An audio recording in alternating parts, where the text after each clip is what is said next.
Ertalab uyg'onganingizda iliqdan issiq suv ichganingizdan keyin ko'nglingiz aynayotgan bo'lsa va sizni kuchli qabziyat bezovta qilayotgan bo'lsa, butun tana bo'ylab teri qurishi kuzatilib, yuzga jiroveklar toshib, undan tashqari sizni doimiy ravishda qabziyat qiynab kelayotgan bo'lsa, eng muhimi sizni anchadan buyon o't pufakdagi toshlar qiynayotgan bo'lsa, aynan mana shu retsept siz uchun. Videoni o'tkazib yubormang.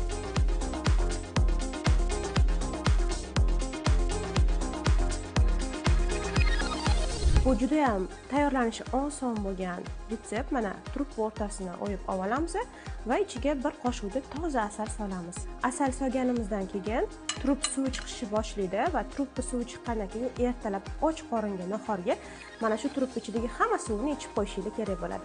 Kurs davomiyligi 1 oy bo'ladi. 1 oydan keyin albatta natijalarini kommentariyaga yozib qoldiring.